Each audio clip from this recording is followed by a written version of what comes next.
Ćao svima, moje ime je Lana Vakumović, a vi slušate 9. epizodu podcasta Na talasu. Danas pričamo o kampanji Nezavisni mediji zavise od tebe, koja je krajem jula pokrenuta u okviru USAID-ovog projekta Jačanje okruženja za održivost medija, koji implementira IREX. I ideja kampanje je da se kroz različite materijale, medijske sadržaje predstavi kompleksnost situacije u kojoj se nezavisni mediji danas nalaze i različiti izazovi koje oni imaju u nalaženju finansiranja, odnosno načina pružanja podrške od strane čitalaca i pratilaca i generalno o važnosti nezavisnih medija u Srbiji danas. Moji gosti su Mladen Velojić, zamenik direktora USAID-ovog projekta za održivost medija, i Milica Šarić, glavna urednica Centra za istraživačko novinarstvo Srbije CINS. A budući da pričamo o inovativnim modelima finansiranja, mogu da najavim i da ćemo uskoro na talasu uvesti određene novine, to jest mogućnost da naši pratioci podrže rad talasa. Više o tome uskoro, a sada da počnemo.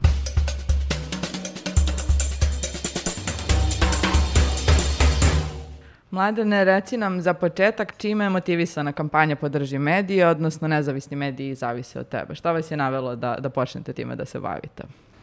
Kampanja Nezavisni mediji zavise od tebe sa hashtagom Podrži medije zasnovana je zapravo na rezultatima studije koju smo prošle godine odradili, a koja se bavila pitanjem potreba i navika medijske publike u Srbiji. Kao rezultat tog istraživanja i kao jedan od zaključaka je bio da je neophodno više raditi na uspostavljanju bolje komunikacije između nezavisnih slobodnih medija u Srbiji i njihove publike. Rezultati do kojih smo došli nisu bili baš ohrabrujući.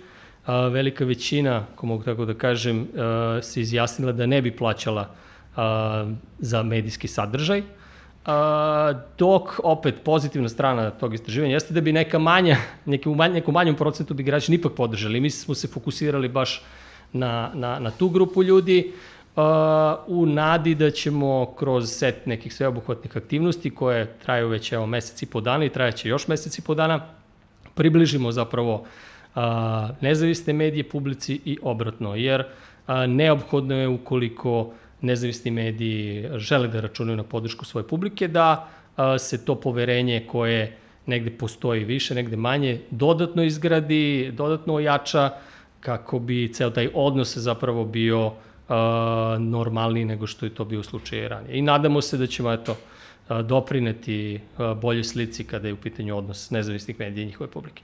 I šta bi onda bili neki pokazatelji za tebe lično da je ova kampanja bila uspešna, kad svedete računa onako na kraju? Šta bi volio da vidiš da se desi zapravo iz svega ovoga? Cijela kampanja čitava kampanja ima dva cilja. Jedan cilj jeste da se građani ohrabre, informišu, edukuju da je neophodno o važnosti slobodnih nezavisnih medija, da steknu malo bolji utisak o tome šta oni znače za njih same, za njihov svakodnevni život, za ovo društvo, koliko je važno da i oni sami budu informisani kako bi mogli da donose bolje odluke na dnevnom nivou i da ih na kraju, shvativši sve to, i finansijski podrže. S druge strane, drugi cilj ovog projekta jeste da i sami mediji se malo više otvore ka građanima. Pričamo naravno o digitalnim medijima ili o tradicionalnim koji svoje buduće poslovanje vide kroz transformaciju na digital. I da oni bolje, intenzivnije, svrsishodnije komuniciraju sa svojom publikom i da na kraju instaliraju te sisteme za online plaćanje. U Srbiji trenutno nema mnogo medija koji to imaju, ali eto, ako je neki rezultat našeg projekta vidljiv, jeste da imamo sigurno nekih 10 medija, možete to pronaći na web stranici podržimedia.rs, koji su taj e-payment mehanizam već instalirali i koji nekim u manjoj, nekoj većoj meri dobijaju podršku svoje publike. Tako da drugi cilj bi zapravo se ogledao, rezultat bi se ogledao u tome da imamo više nezavisnih medija koji imaju integrisane e-payment mehanizme na svojim sajtovima. Milice, ti si sa druge strane ove računice, ali tako, ti vodiš redakciju CINS-a koja se bavi specifičnim temama, obrađujete pitanje za koje mogu da kažem da jesu od javnog značaja. I možeš li da nam kažeš ukratko koji su vama do sada bili najveći izazovi u pogledu finansiranja? Da, to je jedan od najvećih pritisaka, zapravo jeste novčani pritisak. Uvek je bio i verujem da će nezavisno novinarstvo uvek ostati.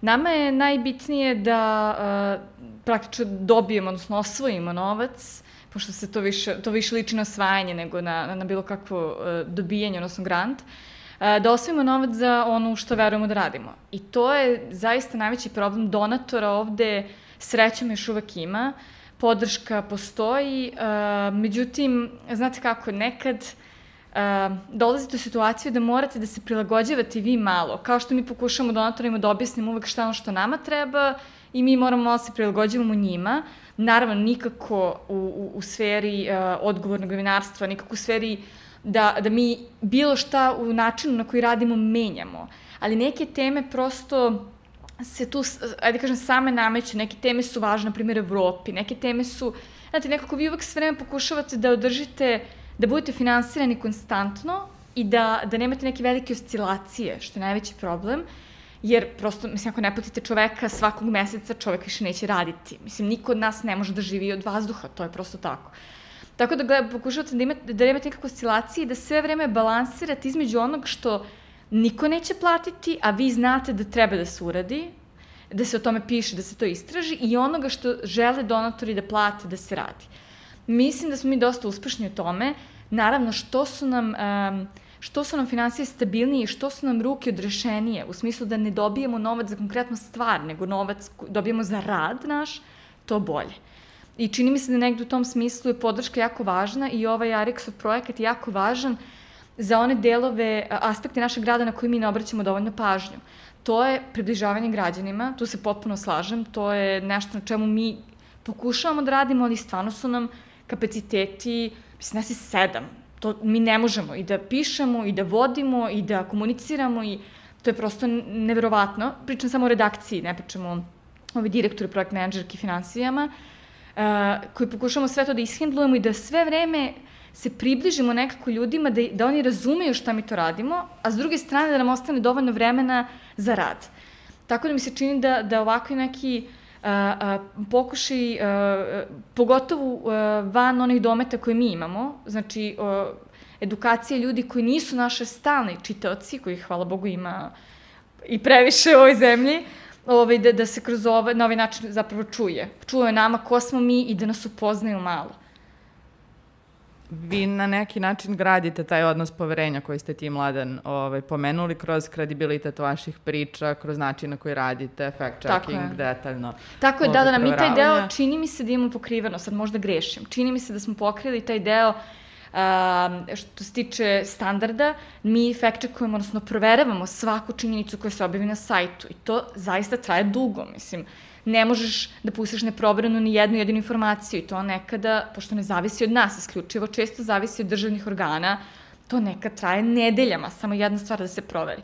I te stvari nekako dosta ulažemo u to da sve bude savršeno tačno, ne daj Bože ako pogrešimo, uvek priznamo da smo pogrešili, ali ne daj Bože, ali nekako onda zanemarujemo tu drugu stranu, da li ljudi zaista razumeju koliko mi ulažemo sebe u to. I na kraju krajeva da li će jednog dana biti spremni da to i plate, koliko mogu. Upravo to je tema. I kako ti onda deluje u tom smislu odgovor do sada ili feedback čitalaca vaših pratilaca? Da li je to neki potencijal koji može da se iskoristi? Da li bi ljudi u Srbiji bili spremni da plate to što dobijaju, a to su upravo to teme od javnog interesa koje bi trebalo da se tiču svih nas? Da, čini mi se, moram da budem iskrena, iznenađena time što su ljudi već prilikom prvih nekih inicijativa naših da malo promovišemo svoj žiro račun, vrlo basic, znači onako nekako osnovno smo stavili na mreže pre nego što instaliramo e-payment, pre nego što dovedemo tu proceduru do kraja da možete preko našeg sajta da nam uplatite novac, vrlo bezbedno i prosto ajde kažem, svotama na koji su spremni. Pre nego što to uvedemo, mi smo pokušali malo da zagrebemo po površini i da vidimo ima li ljudi koji hoće CINS da doniraju. Kako smo počeli da malo ajde kažem, guramo, odnosno da stavljamo na mreže naš broj žiro računa, iako on stoji na sajtu sve vreme. Morate da ga stavite, da nemate nikakvu zadršku da ga objavite, nama su krenule uplate. Sad, ja ne mogu reći da su to ne znam kakve svote, ali ja pokušavam da opišem ljudima da nama 5.000 koje skupimo od 10, znači po 500 da svako da, nama to znači jedna priča više u kojoj možemo da odemo na teren i zaista razgovaramo sa ljudima koji tamo žive. Mislim, to obogaćuje priču neverovatno i čini je bližim tim ljudima koji tamo žive i ljudima koji to čitaju. To je sad jedan od mogućih modela. Mladene, da li možeš ti da nam kažeš nešto više generalno o modelima finansiranja koji postoje u ovom smislu, koji od njih se primenjuju u Srbiji i da li postoje neke razlike specifične, recimo kad su u pitanju istraživački novinari kao što je CINS ili lokalni mediji i tako dalje? Ja bih se najprvo osvrnuo na ovo što Milica rekla i da im zapravo čestitam na tome što su se malo više otvorili ka publici i što dobijaju sjajan feedback od publike. Ono što sam ja kao roditelj deteta koji ide u prvi razred osnovne škole primetio jeste da se bavite nekim temama zaista, ajde kažemo, koje interesuje mnogo ljudi i koje vam zapravo daju i prostora da se više, ajde kažemo, zdušite sa svojim publikom, jer zaista ukazujete na nešto što sve nas u ovom slučaju kao roditelje školske dece boli, odnosno interesuje i nadam se da će još takvih tema biti u narednom periodu. Što se tiče drugih modela, Milica je pomenula ovaj donacijski, odnosno više crowdfunding model, jer oni traže podršku publike da budu saveznici i podrška ajde kažemo, u tom projektu i tim projektima sa konkretnim ciljem, sa konkretnim očekivanim rezultatom. Pored toga imamo membership model, odnosno članski model. Njega u Srbiji primenjuje trenutno danas kroz klub čitalaca. Ja mislim da i KRIK je isto primenjuje članski model, ali kroz PayPal, ne kroz integrisan e-payment sistem na svom sajtu. Prednosti tog modela jeste da vi angažujete, odnosno svojoj publici, svojim članovima, omogućavate raznorazne druge stvari, tipa popuste, onda ih nagrađujete kada oni to zasluže i tako dalje i tako dalje. Pored toga imamo subscription model, odnosno sistem pretplate.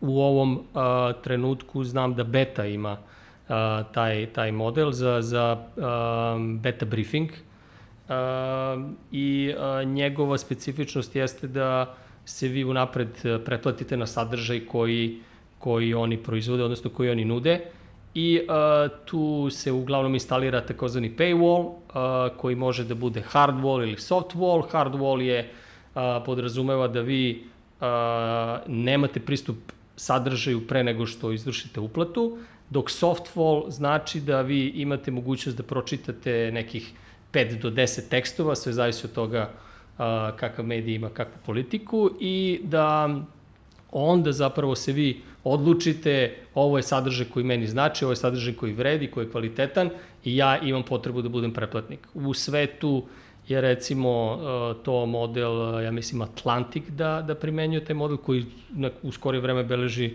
neke baš super rezultate, između oslog zahvaljujući i situaciji sa koronavirusom.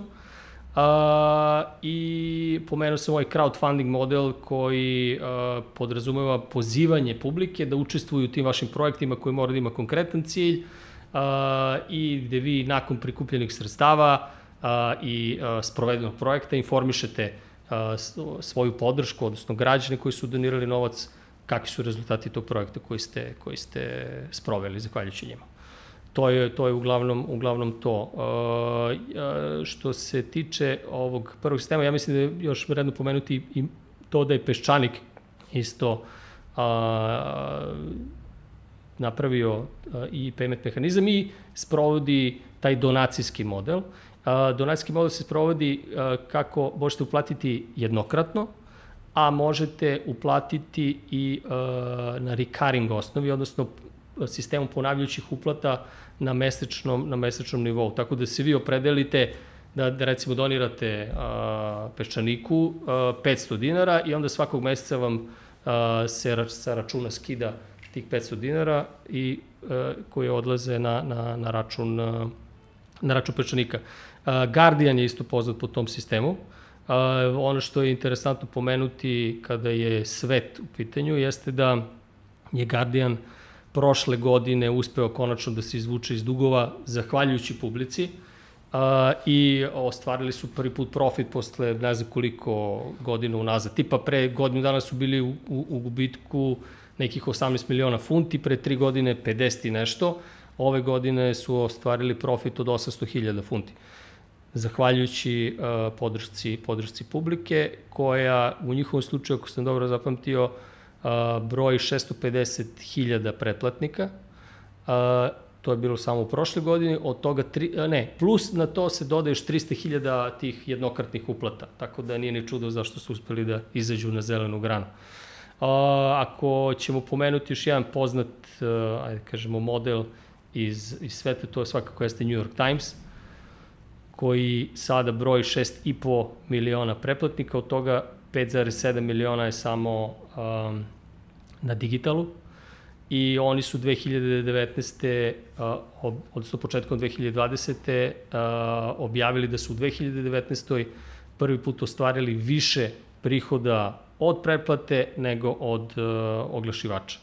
Tako da jesu oni daleko, jesu to mediji koji sada, ako gledamo iz perspektive Srbije, jeste sad Engleska i Amerika, kad ćemo mi tamo stignemo, ali ima i primjera da je New York Times 2005. pokrenuo ovu priču, pa je 2007. ugasio, pa su opet to krenuli time da se bave, da bi posle godina ulaganja i truda i što kaže Milica, posvećenosti u komunikaciji i vere zapravo u to da je publika glavni pokretač rada jednog medija, došli do ovakvih uspeha. Zato i mi verujemo da je to moguće u Srbiji i zato želimo da kroz ovu kampanju, da se referišemo na to, postaknemo ljude da razmišljaju baš u tom pravcu. Eto. Da, jasno je da je ta praksa negde u velikim medijima, posebno na zapadu, već učestalija, duže traje, duže postoji i tako dalje. Vjerojatno su i medijske navike građana malo prilagođene svemu tome. Ali kakva je situacija kod nas u regionu? Da li ti se čini da je to neki trend koji bi mogao da bude u porastu i da li ima nekih razlika sad tu u okolnim zemljama? Iskren da budem, mislim, svaki medij je priča za sebi, svaki medij ima svoju publiku i on treba da gradi priču i u razvoju ovih biznis modela onako kako to odgovara njemu i kako odgovara publici. Zato ne treba se, mislim, treba imati informaciju o tome šta se dešava kako u regionu, tako i u svetu, ali ne treba se slepo držati toga, već gledati kako to da se prilagodi vašim prilikama. Što se regiona tiče, iskreno nemamo informacije da se nešto uspešno odigrava. Meni je poznat primer Media Daily sajta iz Hrvatske, koji ima ovaj sistem, on ima hardwall sistem, malo prepomenuti, tako da vi možete da pristupite sajtu, odnosno sadržaju na sajtu, samo ukoliko ste prethodno platili za to. Za razliku od nekih drugih, tu je instaliran sistem mikro uplata, tako da vi imate mogućnost da za samo jedan tekst uplatite, ne znam, 10 centi i onda da vam to stigne, odnosno da dobijete šifru da biste pristupili tome. U razgovoru sa direktorom i vlasnikom tog sajta pre godinu dana, čini mi se, on je konstatovao da je sada mnogo bolje nego kako je bilo u startu i već polako se približava toj cifri koja mu omogućava održivo poslovanje. Naravno, iza svega toga stoji jedan ogroman rad i trud, neprestana komunikacija, u njegovom slučaju ne samo sa korisnicima iz Hrvatske, nego i iz celog regiona, jer je čovek lepo to primetio da svi govorimo manje više istim jezikom, da se dobro razumemo i da nas u Srbiji interesuje šta se dešava u Hrvatskoj ili u Bosni i da njih isto interesuje šta se dešava od tako da je on sve to spojio i počeo da praktikuje i eto, on sad može da kaže da mu je mnogo bolje nego što je bilo to prethodnih godina. Tako da, sem tog primjera, ja iskren da budem, ne znam, ali znam da se istovremeno radi, jer postoje drugi USAID-ovi projekti koji se bave temom održivog poslovanja medija i verujem da će to biti sve više i više zastupljenije i kod nas. Jer treba stvoriti utisak, odnosno podići svest u jednom jako važnom pitanju. To je da nezavisni mediji ne treba da zavise samo od stranih donacija. Znači, nezavisni mediji imaju za cilj da informišu objektivno, pravovremeno, istinito, nepristrasno građane ove zemlje prvenstveno i ti građani istovremeno treba da shvate da svaka informacija kvalitetna košta, tako da i da na taj način pokažu da je to njima značajno i da, ne znam, određenu svotu novca uplate. I razbiti malo tu predrasudu da nezavisni mediji isključivo treba da da se fokusiraju na strane donacije, jer, kao što rekao, njihov cilj nije da zadovoljavaju, Milica je to malo pre rekla, potrebe stranih donatora, odnosno ciljeva projekta, već da informišu svoju publiku. Milice, kad prođemo ovako nekoliko različitih modela i generalno njihovih izazova i prednosti, postoji li neki koji je tebi recimo su posebno zanimljiv ili koji možda planirate u budućnosti ili biste voljeli da probate, recimo? Pa znate šta, znate šta. Mislim da je negde najbolje za nas kada naše finansije dođu od građana. To je Mislim, to je na toliko nivoa nama olakšava naš posao. Nama transparentnost nije problem. Znači, ja svaki dinar mogu da potvrdim, mislim, ne samo ja, CINS, može svaki dinar da potvrdi na što je tačno potrošio. Mi ne ludujemo taksi vozilima po Beogradu i po Srbiji. Mi gledamo kad možemo idemo autobusom, kad ne možemo idemo kolima, šta je isplativije, u smislu, ako idete u neko selo, pored Smedereva, naravno da je lakše idete kolima, nego da idete autobusom, jer onda morate tamo da tražite neko taksi vozilo koje će pritom da vas čeka i to traje satima, dok vi tamo nađete koji tačno vam treba lokalni stanovnik. Mislim, prosto je prekomplikovano i onda morate da idete automobilom i to sve naravno košta. I mi naravno gledamo da to uradimo u jednom danu, krenemo u 6 ujutru. Nije nam ništa teško i nije nam teško da pravdamo gde je novac otišao. Ali kada imate odrešene ruke, mnogo manje vremena se bavite time da li imate 4.000 dinara da odete ceo dan da budete na zadatku ili nemate 4.000 dinara, nego morate odavde da zovete telefonom ljude tamo, da pokušavate da prikupite informacije ljudima koji nikad nisu čuli za vas, nemaju pojma šta hoćete, niste ih videli, nisu vas videli, nisu vam, mislim, prosto ni sliku vašu nemaju otprilike, i vi se pokušavate da objasnite da to što vi radite zaista ima nekog smisla. To traje satima. Ljudi ne veruju na prvu. Znači, ne možete vi pozovete nekog i kažete ja sam taj i taj, ajde sad li ti meni lepo ispriči sve što znaš. Ne, morate stvoriti odnos poverenja. To se sve gradi, to je vreme i novac. Tako da, prosto, ako imate neki novac koji raspoloži za stvari koje su vama ad hoc potrebne, a nama se često dešava, pogotovo za priče koje nisu ni u jednom projektu, to je što je Mladen spomenuo, priče mimo projekata donatorskih, to su sve strani donatori, mislim, prosto tako je, zato što ova država ne želi da se čačka po njenim poslovima. Strani donatori, ok, oni kažu, evo, radite šta želite u ovom domenu, mi sad onda tu pravdamo troškove, ali mi ad hoc se stvore novi troškovi, stvore se nove priče. Neko nam prijavi veliki problem koji ima u vezi sa svojim zemljištem ili sa pravosudnim nekim procesom ili u vezi sa pretnjama na internetu. I vi sad želite time se bavite, smatramo da je relevantno ne samo za tog čoveka, nego i za društvo celo, da se time bavimo, da pokazuje nekakav bitan problem. Vi morate stvoriti novac i vreme samim time novinara da to radi. Tako da taj model je najlakši i institucionalna podrška, gde vi dobijate novac za rad organizacije, pa vi sad u okviru toga možete dobiti 30 priča, ali bez da se bilo kog trenutka usmerava kakve priče, to su, da kažem, najlepše pare. Tu radite ono za što zaista od početka do kraja možete da se ostvarite potpuno. Mislim, ne kažem i donatorski model, da se razumemo, mi isključivo uzimamo novac kroz donacije za stvari koje želimo da radimo. Znači, tamo posla da uzimamo novac za nešto što ne želimo. Nego prosto je ovo mnogo lakše. Eto, tvoje pitanje je bilo šta nam najviše odgovara, to nam najviše odgovara. Rekla si malo pre, ova država ne voli da joj se čačka po poslovima i ne samo da ne voli, nego ume i da pošalje tako upravu za sprečavanje pranja novca, pa se tu malo nadogradi onaj narativ negativni o stranim plaćenicima, domaćim izdajnicima i tako dalje. Meni je sad utisak da se te stvari donekle menjaju. Sad ja sam možda onako u bablu ljudi sa kojima komuniciram, ali deluje mi da istraživački mediji, CINS, ali i Krik, Beard, Insider i tako dalje, imaju sve veći kredibilitet i poverenje građana. Pa ja ne znam šta ti kažem. Nekad mislim da, nekad se uverim da nije tako. Čini mi se da idemo napred-nazad. Ljudi do kojih mi ne uspevamo da dođemo su ljudi koji gledaju RTS i ljudi koji gledaju Pink i tako dalje. Kada nismo na meti, onda možda imamo, čini mi se, malo prođu da zaista pokažemo ko smo, šta smo i da čuju nešto dobro s druge strane. Kada jesmo, ja nisam sigurna da mi imamo, da imamo jačinu da njih pobedimo. I to je problem našeg nedostatka pristupa masovnim medijima, pre svega televiziji, odnosno medijima s nacionalnom pokrivenošću.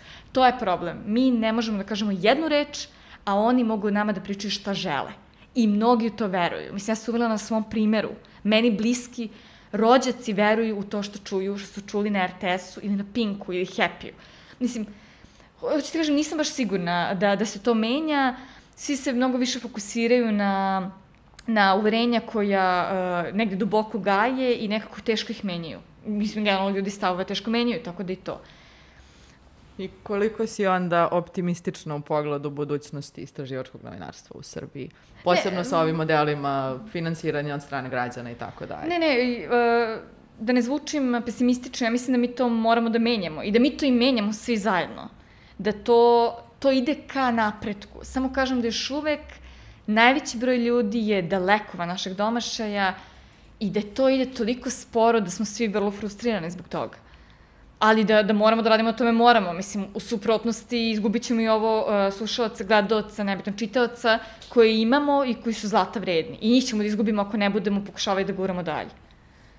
Ja obično volim moj podcast da završim tako nekim optimističnim pitanjima, pa Mladene, kako tebi deluje budućnost svega ovoga ili možda konkretnije šta bi volao da vidiš u narednom periodu u Srbiji?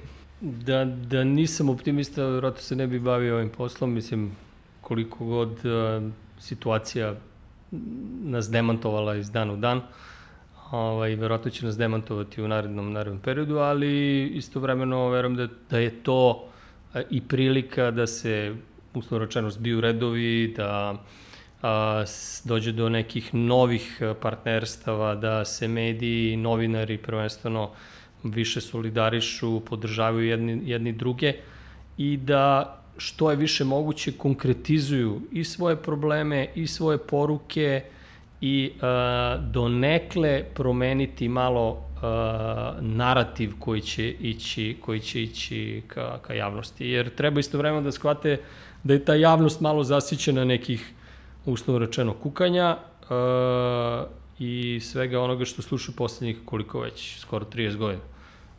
Mislim, od kad je krenulo više stranači. Neće biti lako, jer smo svedoci da, kako kod nas, tako i širom Evrope, neću da prelazim okean, se raznorazne stvari dešavaju, porast ekstremizma, nacionalizma. Mislim, nije baš jednostavno živeti danas, da ne pričamo još o ovoj situaciji sa koronom, ali to treba zapravo da bude motiv više za sve nas koji na kraju valjda i žele da ostanu ovde i da svoje porodice, da naše porodice ostanu ovde, da budemo posvećeni tom javnom interesu i da ga nazovemo drugim nekim imenom, nešto do čega nam je stalo zapravo i da imamo neki dogovor, neki plan i program i da što manje strategija i sad nekih papira, nego da delamo i da, uprostimo taj narativ ka svima. Jer verujem da će onda i ti mediji koje si ti, Milice, pomenula, sa čim se apsolutno slažemo, koji na kraju krajeva ono što je što nije u skladu sa zakonom, oni ne ispunjavaju ni svoju funkciju, znači oni ne informišu javnost onako kako bi trebalo. Ja verujem da su oni svesni toga, ali očigledno je i ekipa u tim medijima takva koja ili posvećena je drugačijom vrstom interesa, zna se za koga rade, ili su se jednostavno umorili od neke borbe, jer opet zaista se nalazimo u jednom specifičnom okruženju.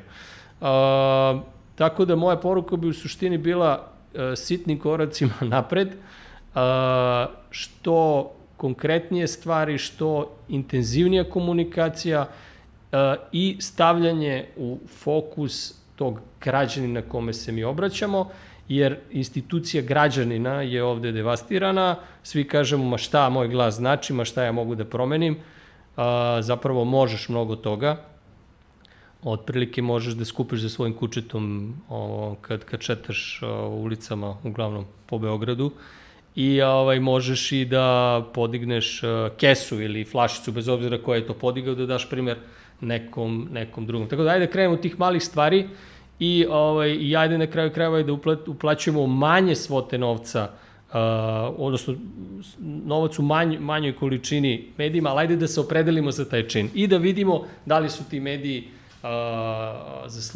zaslužili našu pažnju. Ja verujem da.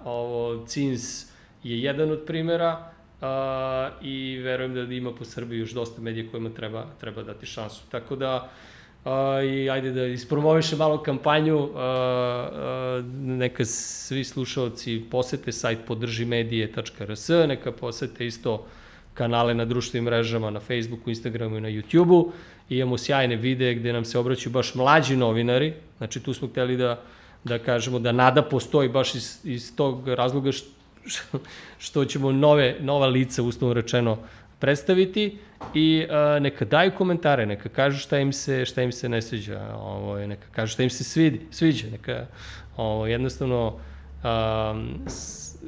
daju feedback kako bismo znali da li ove stvari radimo kako treba ili ne, a sve naravno u cilju da animiramo potrebne resurse koje će raditi u interesu građana. Hvala vam, Mladene, hvala Milica što ste gostovali na Talasu, a vi, dragi slušalci, nastavite da pratite Talas i CINS i kampanju Podrži medije i razmislite kako možete da pomognete u ovoj situaciji, jer nezavisni mediji zavise od svih nas. Hvala.